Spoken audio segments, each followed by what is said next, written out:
충격적인 일이 벌어졌습니다. 아무도 예상하지 못했던 순간 세상의 모든 상식이 단숨에 무너져 내렸습니다. 눈앞에서 벌어진 상황은 재난 같았지만 곧 상상조차 할 수 없는 전환이 일어났습니다. 불가능이라 단정지었던 것이 단 몇 분 만에 뒤집히고 절망이라 여겼던 자리가 희망으로 바뀌는 장면을 저는 직접 목격했습니다. 그 순간 사람들은 하나같이 숨을 죽였고 전 세계는 충격에 빠졌습니다. 도대체 무슨 일이 있었던 걸까요? 어떤 순간인지 이야기를 시작해 보도록 하겠습니다. 안녕하세요. 저는 헝가리 부다페스트에서 의학을 연구하고 있는 라슬로 보르잘리입니다. 현재는 부다페스트 종합의료연구원에서 소아 희귀병 관련 치료제 개발과 임상 연구를 담당하고 있어요. 지난 25년간 제 연구 인생은 언제나 시간과의 싸움이었는데 그 중에서도 2025년 7월 11일 한국 인천국제공항에서의 그날은 제 생에 가장 잊을 수 없는 시간이었습니다. 그날 저는 한국에서 열린 국제희귀병학회에 참석하고 돌아가는 길이었어요. 전날까지 서울 삼성병원과 협력한 공동연구 발표를 성공적으로 마치고 이제 돌아가서 본격적인 임상 단계로 넘어가려는 참이었죠. 그런데 그날은 공항으로 가는 길부터 심상치 않았습니다. 차 안 에어컨이 버거워할 정도로 열기가 들이치고 창밖 아스팔트는 녹아내릴 듯 출렁였어요. 택시 기사님도 이런 더위는 예순 평생 처음이라며 고개를 저었어요. 제가 인천국제공항에 도착한 시각은 오전 9시 25분이었습니다. 평소와 다름없이 혼잡한 시간대였습니다. 공항 바깥은 숨이 턱 막힐 정도로 뜨거웠습니다. 입구자동 문이 열릴 때마다 밖에서 뿜어져 들어오는 뜨거운 열기가 안쪽 공기와 부딪히는 게 느껴졌죠. 활주로 위로는 아지랑이가 피어오르고 있었고 택시 승강장 쪽 아스팔트에서는 열기가 증발하듯 피어올랐습니다. 그런데도 인천공항 실내는 신기할 정도로 쾌적했어요. 공조 시스템이 철저히 관리되고 있었는지 실내 온도는 섭씨 24도를 유지하고 있었고 습도도 쾌적하게 조절돼 있었습니다. 공항 내부에 들어서는 순간 외부의 열기에서 벗어나 한숨 돌릴 수 있었던 느낌이었죠. 체크인 카운터 직원들도 유니폼은 땀 한 방울 없이 단정했고 에스컬레이터를 타고 지나가는 사람들의 표정에서도 쾌적함이 묻어나더군요. 승객들 사이에서 역시 한국 공항은 다르다는 감탄이 나오는 걸 들으며 저 역시 고개를 끄덕이게 됐습니다. 하지만 그런 차분한 실내와는 정반대로 공항 밖 활주로에서 벌어지고 있던 일은 점점 심각한 방향으로 흘러가고 있었습니다. 그런데 1시간도 채 지나지 않아서 공항 전체가 이상한 정적에 휩싸였습니다. 웅성웅성하던 사람들의 목소리가 갑자기 잠잠해지더니 모든 사람들이 천장의 스피커를 바라보기 시작했어요. 그리고는 믿을 수 없는 안내방송이 흘러나왔습니다. 승객 여러분께 긴급히 안내드립니다. 현재 기온 상승으로 인해 활주로 아스팔트에 손상이 발생했습니다. 모든 항공편 운항이 일시 중단됩니다. 저는 순간 귀를 의심했어요. 활주로가 녹았다니요. 바깥 기온은 이미 섭씨 48도를 넘어서고 있었고 활주로의 아스팔트가 물러지고 갈라지면서 더 이상 비행기의 이착륙이 불가능해졌다는 겁니다. 이전까지도 극심한 폭염으로 세계 곳곳에서 비상사태가 선포되긴 했지만 실제로 활주로가 마비되는 걸 직접 목격한 건 처음이었어요. 창가로 달려가서 밖을 내다보니 정말로 활주로에서 아지랑이가 피어오르고 있었습니다. 몇몇 항공기들이 게이트에 그대로 멈춰 있었고 지상조업 직원들은 잠시라도 햇볕을 피하려고 항공기 그늘 아래나 건물 벽면을 따라 붙어 서 있었습니다. 이건 단순한 더위가 아니었어요. 자연이 인간의 기술에 도전장을 내민 것 같았습니다. 하지만 진짜 문제는 그 다음이었어요. 저는 단순히 학회를 마치고 돌아가는 여정에 있는 게 아니었거든요. 제 손에는 헝가리로 가져가야 할 특수 냉장의약품이 있었습니다. 그것도 평범한 약이 아닌 HML형27이라는 극희귀 신경퇴행 질환을 치료할 수 있는 임상 단계의 약물이었죠. 지금까지 전 세계에서 단 6명만이 이 약물 투여를 받았고 그중 헝가리에 사는 7살 아이 에멜리 페테르가 다음 차례였습니다. 에멜리는 태어날 때부터 근육이 점점 약해지는 희귀병을 앓고 있었어요. 부모님은 매일같이 저에게 메시지를 보냈습니다. 교수님, 제발 빨리 와주세요. 아이는 지금 하루하루가 고통입니다. 웃을 힘도, 걸을 힘도 점점 잃어가고 있어요. 그리고 저는 그 약물이 효과를 유지할 수 있는 시간이 이제 겨우 15시간 남았다는 걸 알고 있었습니다. 냉장 상태 기준으로 생리활성 시간이 15시간이었고 이미 공항까지 오는데 1시간 반이 지나 있었거든요. 헝가리까지 비행시간이 10시간, 단 1시간이라도 더 지체되면 약물은 무용지물이 되고 아이는 치료 기회를 완전히 잃는 상황이었습니다. 그런데 눈앞의 현실은 잔혹했어요. 공항 내 전광판에는 빨간색 글씨로 모든 항공편 무기한 지연이라는 메시지가 빼곡히 올라오고 있었고, 활주로에서는 열기로 인한 검은 연기가 피어오르고 있었습니다. 더욱 심각한 건 상황이 빠르게 전 세계로 알려지고 있다는 것이었어요. CNN, BBC, AFP 등 세계 주요 언론사 기자들이 공항 내부로 들어와 생중계를 시작했습니다. 카메라와 마이크를 든 기자들이 승객들을 인터뷰하기 시작했고, 상황은 단순한 항공 문제를 넘어선 인도적 위기로 번져가고 있었어요. 저는 냉장 가방을 꽉 끌어안고 출입국 사무소로 달려갔습니다. 저는 지금 생명을 살릴 수 있는 약물을 가지고 있습니다. 이 약은 냉장 상태에서 15시간만 효과가 유지되는데 이미 1시간 반이 지나버렸어요. 지금 바로 헝가리로 보내지 않으면 약이 무효화되고 아이는 치료 기회를 완전히 잃게 됩니다.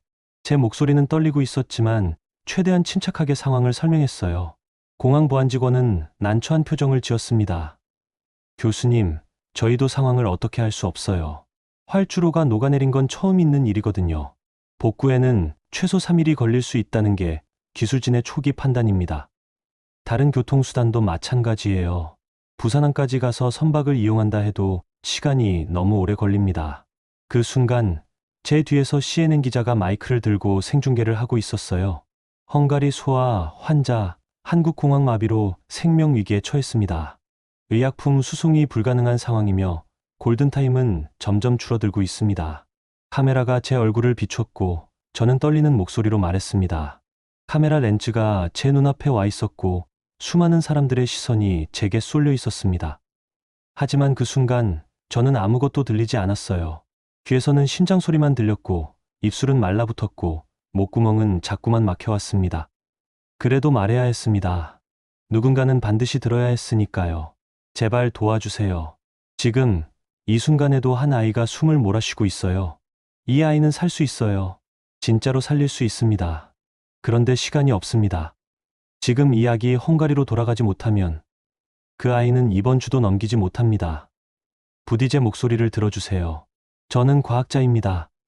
논리와 통계, 데이터로 살아온 사람이에요. 감정보다는 이성을, 추측보다는 검증된 사실을 믿고 살아왔죠. 하지만 그날만큼은 모든 계산도, 이성도 무의미했습니다.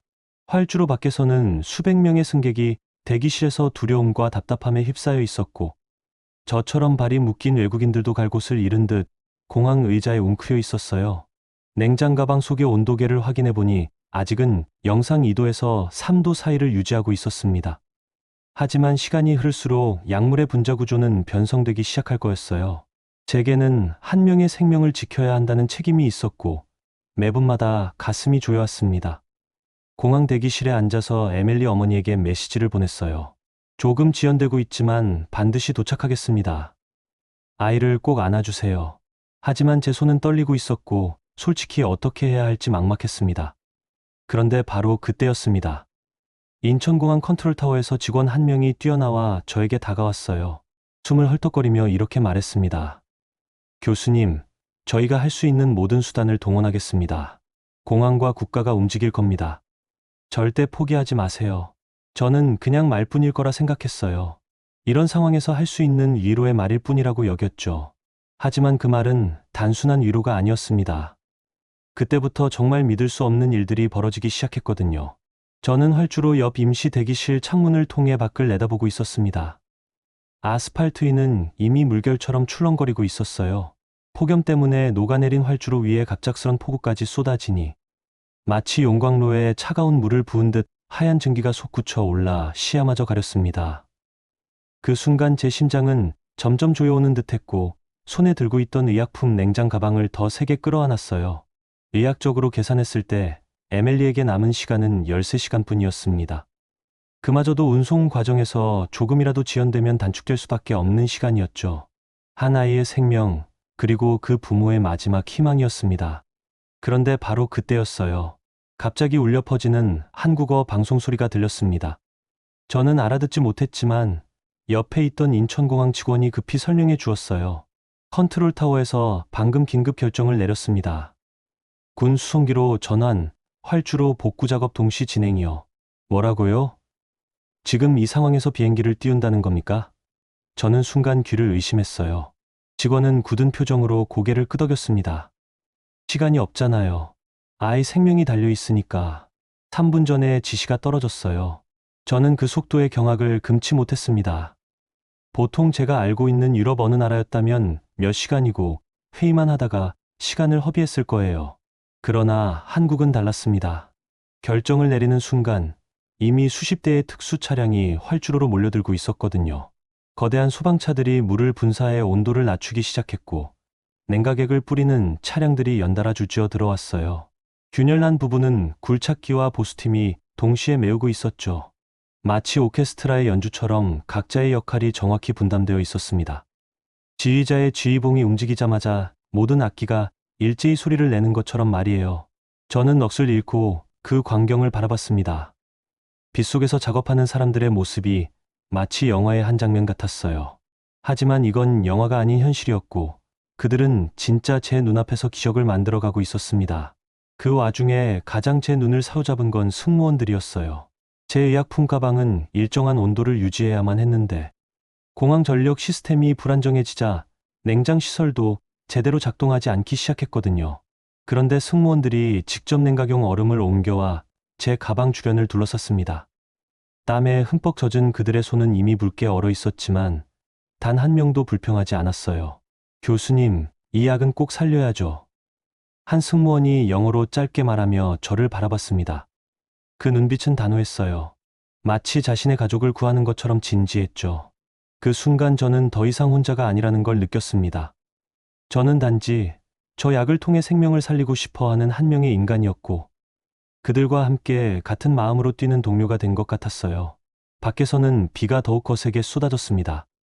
바람까지 불어와 시야는 거의 보이지 않았어요. 그러나 한국 작업팀들은 주저하지 않았습니다.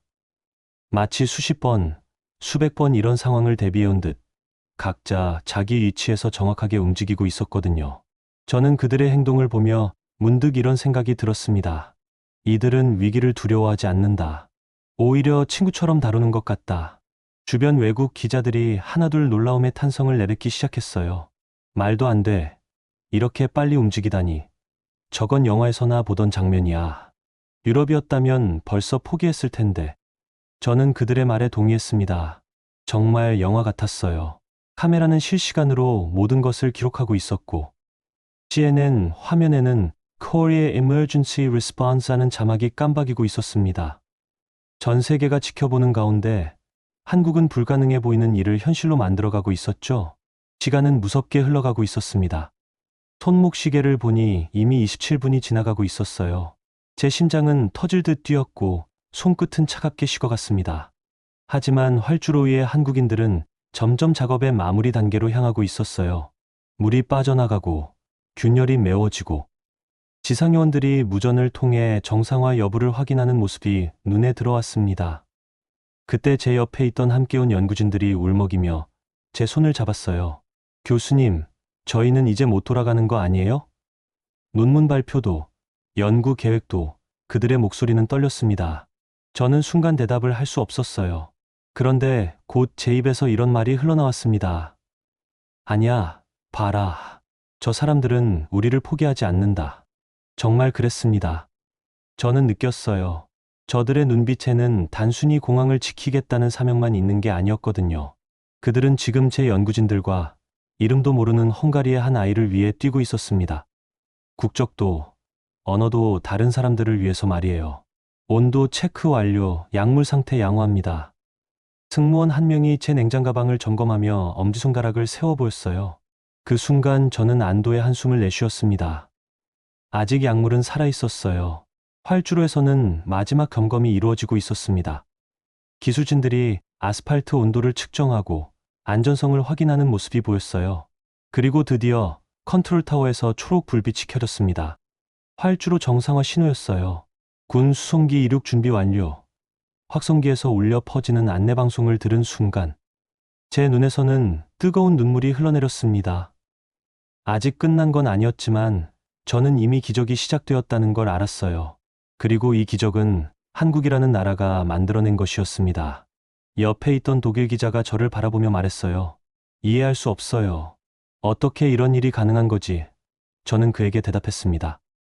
저도 모르겠네요. 하지만 분명한 건 저들은 포기라는 걸 모르는 것 같아요. 제 뒤에서는 CNN 카메라가 계속해서 제 얼굴과 활주로 현장을 번갈아 비추고 있었습니다. 솔직히 말하면 저는 그 순간에도 여전히 믿을 수가 없었어요. 눈앞에서 수십 대의 차량이 분주히 움직이고 수백 명의 인력이 폭우와 열기 속을 오가고 있었지만 제 계산으로는 절대 불가능한 시간이었거든요. 보통 활주로가 균열이 나면 최소 이틀, 길면 일주일도 걸린다고 했습니다. 게다가 지금은 폭염과 폭우가 동시에 덮쳐온 상황이었어요. 과학적으로 따져보면 이건 불가능에 가까운 복구였죠. 그러나 그 불가능이 제 눈앞에서 서서히 현실이 되어가고 있었습니다. Ready for takeoff. 무전기를 통해 들려온 짧은 영어 문장은 저에게 전율을 안겨주었어요. 아직 비는 그치지 않았지만 활주로는 이미 반짝이며 제 기능을 회복한 상태였습니다. 하늘에서 내려다보면 거대한 도화지 위에 검은 붓질을 한 듯 새로 칠해진 활주로 라인이 선명하게 보였어요. 그때 공항 직원이 제게 다가와 복구 작업에 걸린 시간을 알려줬습니다. 교수님, 정확히 29분이 걸렸습니다. 29분. 저는 그 숫자를 몇 번이고 되뇌었어요. 29분 만에 녹아내린 활주로가 완전히 복구된 겁니다. 저는 순간 숨이 막히는 듯 했습니다. 눈물이 차올라 앞이 잘 보이지 않았어요. 그리고 참으려 했지만 끝내 울음을 터뜨리고 말았습니다. 주변에 있던 제 연구진들도 저를 따라 울기 시작했어요. CNN 카메라가 그 장면을 고스란히 담았고 곧바로 전 세계로 송출되었습니다. 고지역 굉음을 내며 군 수송기가 활주로 위에 모습을 드러냈습니다. 사람들은 숨을 죽였어요. 이륙을 준비하는 기체가 활주로를 달릴 때 그 순간이 저는 정말 길게 느껴졌습니다. 엔진 소음이 귀를 찢을듯 울려 퍼지고 땅은 진동으로 흔들렸어요. 저는 무의식적으로 제 가슴에 손을 얹었습니다. 마치 비행기와 제 심장이 함께 박동하는 것 같았거든요. 그리고 마침내 거대한 비행기가 하늘을 가르며 떠올랐습니다. 순간 대기실 안에서 환호성이 터져 나왔어요. 기자, 학생, 승무원, 그리고 공항 직원들까지 모두 서로를 끌어안고 울었습니다. 저 역시 눈물이 얼굴을 타고 흘러내렸어요. 그 안에는 기쁨, 안도, 그리고 경외가 뒤섞여 있었습니다. 그건 단순한 이륙이 아니었어요. 하나의 생명이 하늘을 향해 날아오르는 순간이었고 인간의 의지가 불가능을 깨뜨린 증거였습니다. 군 수송기가 이륙하자마자 공항 측은 저를 인근 상황실로 안내해 주었고 거기서 헝가리에 있는 병원 관계자와 긴급 통화가 연결됐습니다. 그들은 이미 이 수송기의 항로를 실시간으로 추적하고 있었고 이륙 소식을 들은 순간 곧바로 환자 가족이 영상통화를 걸어왔습니다. 화면 속 에밀리의 어머니는 흐느끼며 손을 모아 기도하듯 울부짖었습니다. 한국이 우리 아이를 살렸습니다. 그 목소리가 제 귓가를 울렸어요. 과학이 한 생명을 구하는 그 순간이 한국이라는 나라에서 펼쳐지고 있었습니다. 아이의 아버지도 화면에 나타났어요. 그는 눈물을 흘리며 한국어로 뭔가 중얼거렸습니다. 통역을 통해 들으니 고맙습니다, 고맙습니다를 계속 반복하고 있더군요. 그 모습을 보는 순간 저는 제 자신이 얼마나 큰 일에 참여했는지를 깨달았어요. 그때 제 연구진 25명도 출국 수속을 밟기 시작했습니다. 폭염과 폭우로 멈춰있던 항공편이 하나둘 정상화되면서 학생들은 예정된 항공기에 몸을 실을 수 있었어요. 저는 그들의 눈을 하나하나 바라보았습니다. 그들의 눈에는 감사와 감동, 그리고 새로운 희망이 담겨 있었어요. 교수님, 정말 꿈 같아요. 한국에서 이런 기적을 보다니. 제자 중 한 명인 마르타가 눈물을 훔치며 말했어요. 이 경험을 평생 잊지 못할 것 같아요. CNN 화면을 보니 앵커가 떨리는 목소리로 이런 말을 하고 있었습니다. 신사숙녀 여러분, 한국은 단 29분 만에 그것을 해냈습니다. 말로 표현할 수 없을 만큼 충격적입니다. 그 멘트를 듣는 순간 저는 머리끝까지 전율이 밀려왔어요. 저는 분명히 그 현장에 있었고 누구보다 가까이에서 한국인들의 얼굴을 보았으며 그들의 손에 묻은 땀과 흘, 눈물을 목격했습니다. 그 모든 노력이 29분 기적이라는 한 문장으로 압축되자 제 가슴은 벅차올랐어요. 그 후로도 한동안 공항 내부는 울음과 환호가 뒤섞인 혼돈의 장이었습니다. 어떤 승무원은 우리가 해냈다라고 외쳤고, 어떤 학생은 무릎을 꿇고 기도했어요. 저는 그들을 바라보며 이런 생각이 들었습니다. 이건 단순히 한 나라의 성취가 아니다. 인류 전체의 희망이다. 곧 다른 외국 기자들이 저를 향해 몰려왔어요. 교수님, 지금 심정이 어떻습니까? 저는 잠시 숨을 고른 뒤 이렇게 대답했어요. 저는 과학자입니다. 평생 불가능과 가능의 경계를 연구해왔어요. 그런데 오늘 저는 배웠습니다. 불가능이란 단어는 한국 사람들 앞에서는 의미를 잃는다는 것을요. 그들은 불가능조차 가지고 놉니다.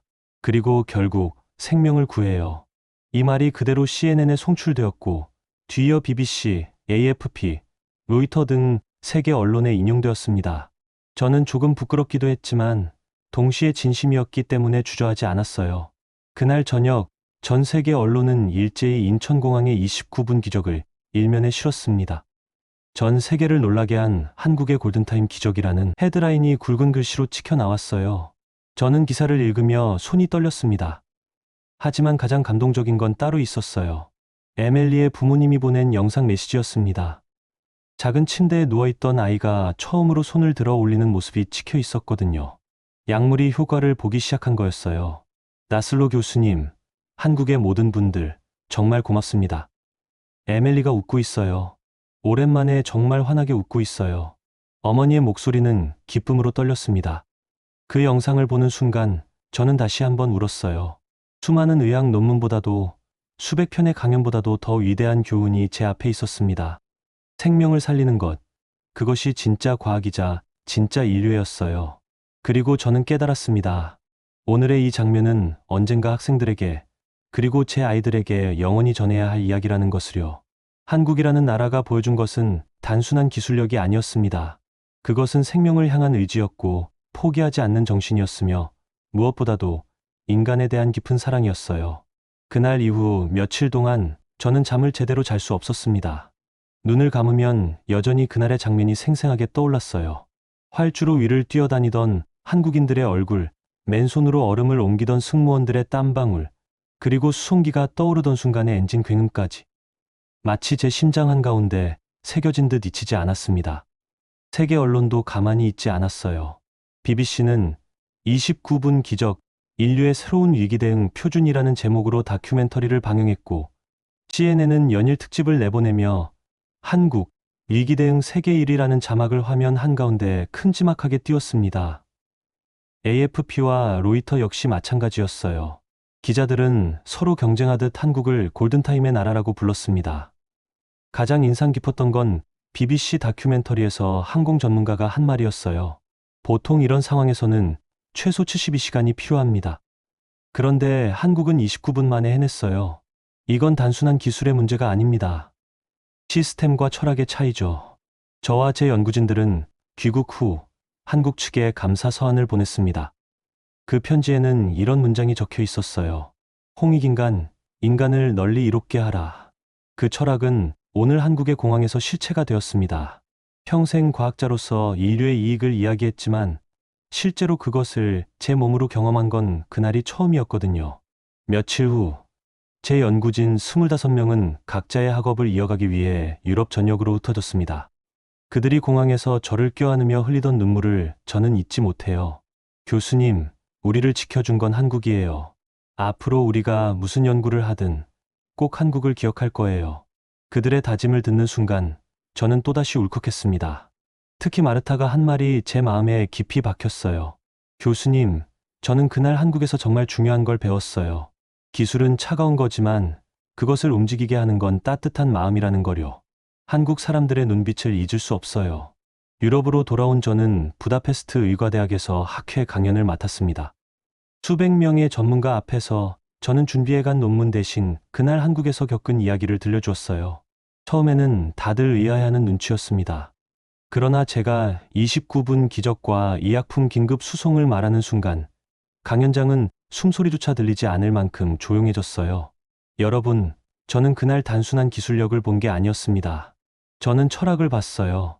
한국 사람들에게는 사람을 살리는 것이 모든 것보다 우선이었습니다. 돈도, 시간도, 심지어 안전도 뒤로 미뤘어요. 오직 생명만이 최우선이었죠. 그리고 마지막에 이런 문장을 덧붙였습니다.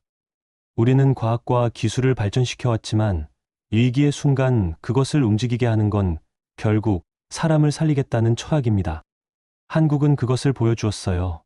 그들의 시스템은 단순한 기술이 아니라 인간애였습니다. 강연이 끝나자 청중들이 기립박수를 보냈어요.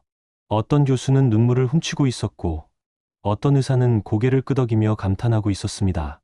저 역시 눈시울이 뜨거워졌어요. 며칠 후에는 저희 연구원에서도 특강 요청이 들어왔습니다. 젊은 연구자들을 대상으로 한 강의였는데 저는 학생들에게 이렇게 말했어요.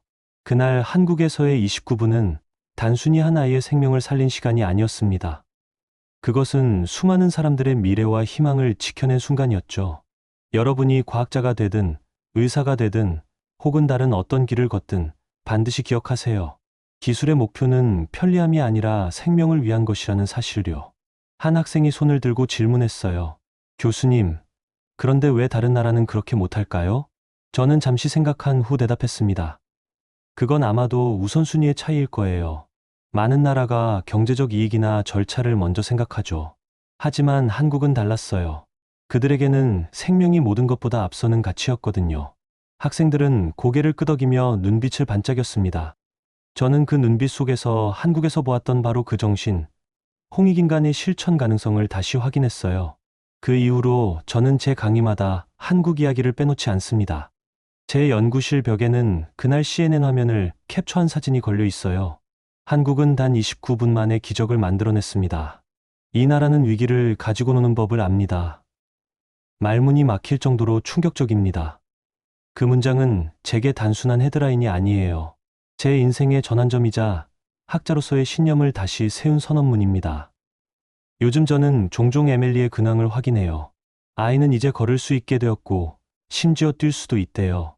부모님이 보낸 영상을 보면 그 작은 아이가 정원에서 웃으며 뛰어다니는 모습이 찍혀 있어요. 그 모습을 볼 때마다 저는 그날의 29분이 얼마나 소중한 시간이었는지를 다시 한번 깨닫습니다. 최근에는 다른 유럽 국가들도 한국의 위기 대응 시스템을 벤치마킹하려고 노력하고 있어요.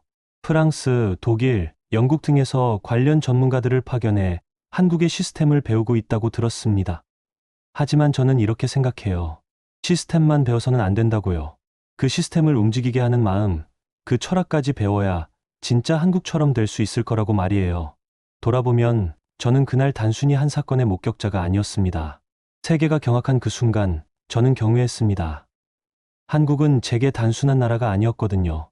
그들은 인류의 희망을 보여준 나라였습니다. 이제 저는 확신을 갖고 말합니다. 한국이 보여준 29분의 기적은 인간이 가진 최고의 가능성이었습니다. 위기는 우리를 시험했지만 한국은 그것을 기회로 바꿨어요. 그날 저는 배웠습니다. 진정한 강국이란 경제 규모나 무기의 수가 아니라 인간을 지키고자 하는 의지에서 비롯된다는 것을요. 그리고 저는 다시금 다짐했습니다. 앞으로 제 인생에서 만나는 모든 학생들에게, 모든 청중에게, 그리고 제 자녀들에게 이 이야기를 전하겠다고요. 왜냐하면 단 29분이 세계를 바꿨고 단 29분이 인류의 희망을 증명했으니까요. 그리고 그 희망은 한국에서 시작되어 이제 전 세계로 퍼져나가고 있으니까요. 이 이야기가 당신의 마음을 조금이라도 울렸다면 좋아요와 구독, 그리고 이 영상을 주변 사람들과 꼭 공유해 주세요. 작은 클릭 하나가 또 다른 생명을 살리는 씨앗이 될 수 있습니다. 감사합니다. 피메터였습니다. 진짜 강함은 위기 속에서도 타인을 위하는 결단에서 태어납니다. 국가의 품격은 가장 절박한 순간에 드러납니다.